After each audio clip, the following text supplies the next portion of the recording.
apa itu tentang biografi Anas bin Malik dan Imam Bukhari. Baiklah, yang pertama saya akan menjelaskan terlebih dahulu tentang Anas bin Malik, yaitu sahabat Nabi yang paling banyak meriwayatkan hadis. Yang ketiga, yaitu berjumlah 2.286 hadis.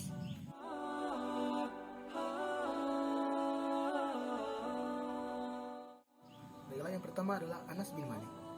Anas bin Malik ini bernama lengkap Anas bin Malik bin Anadar bin Nadam bin Zaid bin Haram bin Jundab bin Amir bin Gon bin Adi bin Malik bin Taimullah bin Sabala bin Am bin Al-Haraj yang merupakan sahabat Nabi. Beliau kelahiran Madinah, Arab Saudi tahun 612 Masehi dengan pasangan atau istrinya yaitu Zainab bin Nabid. Orang tua dari beliau adalah Ummu Sulaim Malik bin Al-Nadir bin Damdam bin Zaid bin Haram. Saudara kandung beliau adalah Al-Bara bin Malik Zain bin Malik. Zaid bin Malik. Untuk anak beliau memiliki anak yang bernama Anadir bin Anas bin Malik, Abu Bakar ibn Anas bin Malik, Musam bin Anas bin Malik. Dan beliau dikaruniai juga cucu dari anak-anak tersebut, yaitu Ubaidullah bin Abi Bakar bin Anas bin Malik, Abu Bakar bin Nadir bin Anas bin Malik.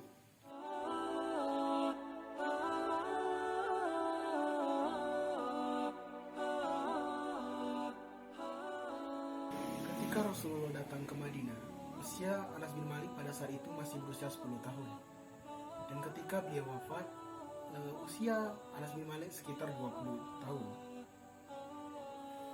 Gelar yang diberikan Rasulullah SAW kepada Anas bin Malik adalah Abu Hamzah, yang berarti singa. Dari segi keilmuan dan periwayatan hadis, Anas bin Malik ini terkenal dengan seorang mufi, qori, muhaddis, perawi Islam yang mendapatkan banyak ilmu dari Nabi dan para sahabat Nabi yang lain.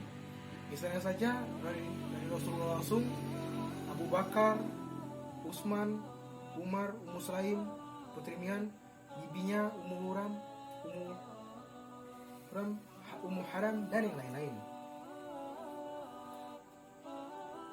Dirinya juga menghasilkan atau menciptakan para murid-murid yang berkualitas dan mampu yang berilmu lainnya, seperti Al-Hasan, Ibnu Sirin, Asyabi, Abu Hilabah, Mahlum, Umar, dan yang lain-lain.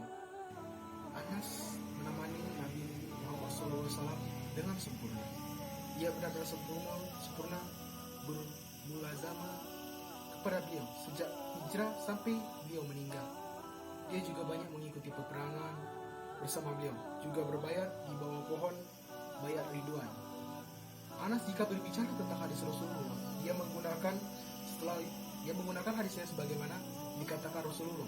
Jadi dia setiap berhadis, dia menggunakan sebagaimana yang dikatakan Rasulullah, sebagaimana yang dilakukan oleh Rasulullah SAW.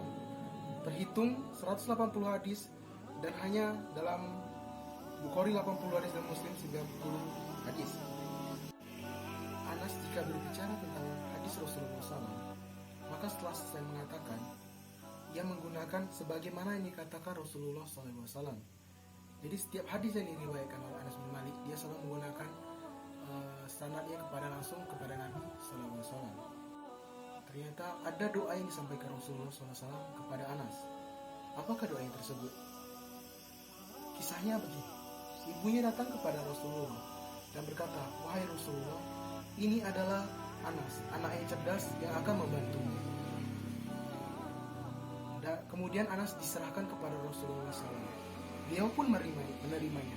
Ibunya pun mohon kepada Rasulullah untuk mendoakan Anas, maka Rasul pun berdoa. Doanya sebagai berikut: "Ya Allah, perbanyaklah anak dan hartanya, serta masukkanlah dia ke dalam surga." Dalam riwayat lain, doanya adalah, "Ya Allah, perbanyaklah harta dan anaknya, panjangkanlah umurnya, dan ampunilah dosanya." Anas berkata setelah mendengar doa tersebut, "Demi Allah, hartaku sangat melimpah sampai kurmaku dan anggurku berbuah 2 kali dalam setahun. Jumlah anak dan cucu-cucuku mencapai 100 dalam riwayat lain. 106, dalam riwayat lain juga disebutkan dari perempuannya Aminah menggambarkan tentang anak beliau yang mati dan dikuburkan saja itu mencapai 120 anak. Selainnya, cucunya pada saat hajat berkuasa di Basrah. Berkat doa Rasulullah SAW ini, ia menjadi sahabat yang paling banyak anaknya, serta paling panjang umurnya dan paling akhir meninggal dunia. Cadanya Rasulullah SAW kepada Anas bin Malik.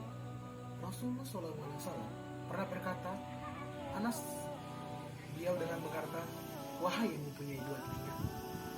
Dari segi makan, Abu Ja'far pernah berkata, Anas itu berbelang, terlihat sekali dari caranya makan dengan suapannya yang besar. Dan Abu Ayyub pun berkata, Anas lemah dalam mengerjakan puasa, sehingga dia memberi 30 orang fakir miskin makan untuk mengganti puasanya tersebut. Dan ada juga ciri khas dari Anas tersebut, yaitu cincinnya Anas. Dari cincinnya Anas, seperti yang dikatakan Ibnu Sirin. Ibnu Sirin berkata, di cincin Anas terdapat lukisan serigala, sedang menurut Az-Zuhri dari Anas bahwa cincinnya bertuliskan Muhammad Rasulullah SAW. Jika mau ke kamar mandi, ia melepaskan cincinnya tersebut. Berikutnya adalah zuhud dan ketawakalannya Anas bin Malik. Ketika seorang amir datang untuk memberikan ai kepada Anas, dia mengatakan, apakah Anda mau mengambil seperlimanya? Dia menjawab, tidak, dia tidak menerimanya. Ketika Anas sakit ditawarkan kepadanya agar didatangkan seorang dokter, tapi Anas malah menjawab, seorang dokter malah menyakitiku. Berikutnya adalah syafaat Rasulullah SAW untuk Anas bin Malik ini. Imam Ahmad berkata, Anas meminta syafaat kepada Rasulullah SAW pada hari kiamat. Maka Rasulullah SAW menjawab, ya pasti saya akan penuhi permohonanmu. Anas bertanya, di manakah saya memohonnya? Pada hari kiamat nanti, wahai Nabi Allah. Rasulullah SAW menjawab, mintalah padaku sesuatu yang pertama kamu minta padaku, yaitu atas sirat. Tanya Anas, jika aku tidak ketemu engkau di situ, jawab Rasul, maka kalau tidak ketemu di sana berarti saya berada di mizan. Di sana berarti saya berada di mizan. Jika tidak ketemu di mizan, maka saya ada di telaga. Saya tidak ada salah tentang 3 tempat tersebut pada hari kiamat. Berikutnya adalah harapan Anas bin Malik. Anas adalah pemilik sandal dan kantong kulit Rasulullah. Anas berkata, aku sangat mendambakan akan bertemu dengan Rasulullah, dan berkata, wahai Rasulullah SAW, aku adalah pembantu kecil. Ketika Anas bin Malik wafat, banyak sekali yang berselisih tentang umur dia wafat. Tetapi yang pasti Anas bin Malik adalah sahabat Nabi yang meninggalnya paling terakhir atau berusia paling tua pada saat meninggal. Para ahli sejarah berpendapat usianya antara 90, 91, 92, dan ada pula yang mengatakan 93. Dan inilah yang masyhur menurut jumhur. Imam Ahmad berkata, Anas bin Malik dan Jabir bin Zaid wafat bersamaan pada hari Jumat tahun 93. Qatadah berkata, ketika Anas wafat, Mu'arib al-Haji berkata, hari ini telah pergi dan hilang setengah daripada ilmu. Dia ditanya kenapa, menjawab, jika orang-orang pengikut hawa nafsu menyelisih kita hadis dari Rasulullah SAW dan berkata, katakanlah pada mereka, mari kita kembalikan pada orang yang mendengar Anas dari Rasulullah SAW.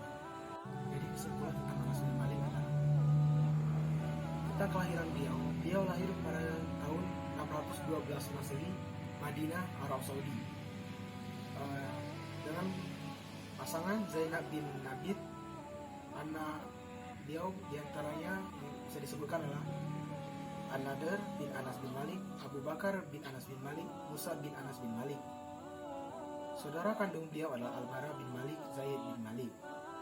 Cucu-cucu beliau adalah diantara segelintirnya adalah Ubaidullah bin Abu Bakar bin Anas bin Malik, Abu Bakar bin An-Nadr bin Anas bin Malik. Beliau meninggal pada tahun 709 Masehi, Basrah di Irak. Demikianlah video tentang biografi Anas bin Malik. Berikutnya adalah tentang biografi. Seperti yang kita ketahui, Imam Bukhari adalah salah satu ahli hadis yang termasyhur. Imam Bukhari lahir pada tahun 104 Hijriah, tanggal 13 Syawal di Bukhara, yang bertepatan dengan tanggal 21 Juli 810 Masehi.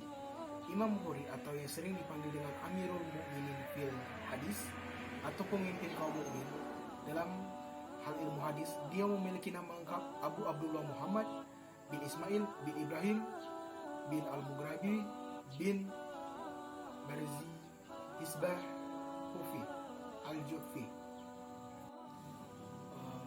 Berikutnya adalah tentang biografi tentang keluarga beliau.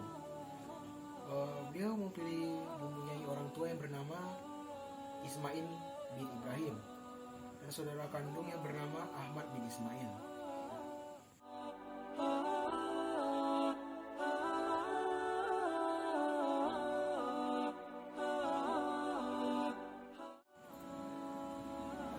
Imam Bukhari ini telah kehilangan ayahnya sewaktu beliau masih usia dini. Tak lama setelah ditinggal wafat ayahnya, Abu Abdullah Muhammad mendapat cobaan yang sangat berat. Abu Abdullah Muhammad mengalami sakit yang teramat kedua di matanya hingga menyebabkan beliau menjadi tunanetra. Dengan doa ibu yang sangat khusyuk dan atas izin Allah Subhanahu wa taala, kun fayakun, alhamdulillah Abu Abdullah Muhammad dapat melihat lagi seperti dahulu kala. Pada saat sekitar usia beliau 16 tahun, telah menghafal banyak kitab dari ulama yang terkenal. Selain menghafal hadis para ulama tersebut, Abu Abdullah ini seluruh periwayatan dari hadis tersebut, dari tanggal lahirnya dan tempat lahirnya, wafatnya dan apa saja yang penting dalam kehidupan ulama tersebut, beliau mengetahui tentang hal tersebut dan mempelajari teliti akan hal tersebut. Pada usia ini juga, Bukhari pergi ke Mekah bersama kakak dan ibunya untuk menunaikan ibadah haji. Setelah ibadah haji selesai, Abu Abdullah Muhammad tidak ikut pulang ke kampung halamannya, tetap tinggal di Mekah untuk menuntut ilmu. Disinilah Abu Abdullah Muhammad atau Imam Bukhari ini mendapat hadis dari tokoh-tokoh ahli hadis seperti Al-Walid Al-Zakri, Ismail bin Salim, dan Al-Saki, dan orang lainnya. Abu Abdullah Muhammad atau yang dikenal dengan Imam Bukhari ini mulai menulis kitab Khotlaya Al-Sabah wal Tabi'in pada usia 18 tahun. Pada usia inilah beliau mulai hijrah ke Madinah untuk memperdalam hadis-hadis dari para ulama besar di sana. Salah satu kitab yang oleh Abu Abdullah Muhammad di Madinah ialah kitab At-Tariq Al-Kabir. Abu Abdullah Muhammad menulis biografi lebih dari 1000-an ulama dalam buku At-Tariq tersebut. Abu Abdullah mulai selalu sholat 2 rakaat setiap selesai menulis biografi tentang ulama tersebut. Banyak sekali kota-kota yang didatangi oleh Abdullah Muhammad ini, atau yang dikenal dengan Imam Bukhari tentang nama besarnya, untuk menimba ilmu ataupun bertemu dengan guru-gurunya. Kota-kota tersebut antara lain adalah Mekah, Madinah, Syam, Baghdad, Wasit, Basra, Bukhara, Kufa, Mesir, Hafra, Nausapur, Qasirabah, Asqalan, Hims, dan Khurasan. Sewaktu Imam Bukhari menuntut ilmu, beliau sering dijadikan olok-olokan oleh temannya karena tidak pernah mencatat. Beliau hanya mendengarkan dan sesekali bertanya oleh gurunya. Akan tetapi Abu Abdullah Muhammad selalu sabar dan tidak pernah murka akan olok-olokan temannya tersebut.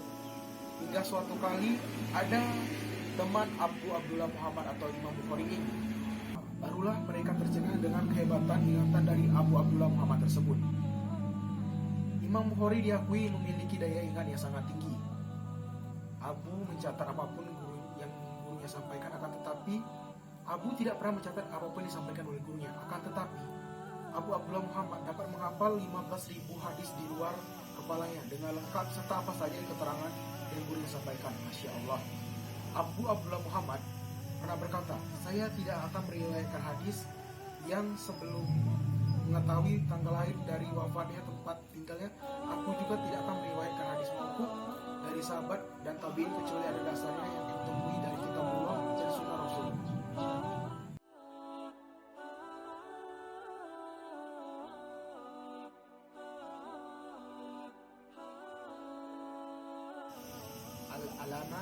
Al-Aini Al-Hanafi berkata, Imam Al-Bukhari adalah seorang hafiz cerdas, cerdik, dan cermat yang memiliki kemampuan mengingat yang sudah masyhur dan disaksikan oleh para ulama yang sikoh. Berikut adalah secara garis besar karya-karya yang pernah dibuat oleh Imam Al-Bukhari. Antara lain, yang pertama adalah Al-Adab Al-Mufrad, Ad-Du'afa As-Saghir, At-Tariq As-Saghir, At-Tariq Al-Awsat, dan masih banyak yang lainnya. Sejak hijrah, karena faktor usia yang sudah sangat tua juga, kondisi kesehatan Al-Bukhari semakin menurun. Imam Bukhari akhirnya wafat pada usia 62 tahun pada tahun 256 Hijriah, tepat di malam Idul Fitri. Demikianlah biografi Anas bin Malik dan Imam Bukhari. Semoga dapat memberi manfaat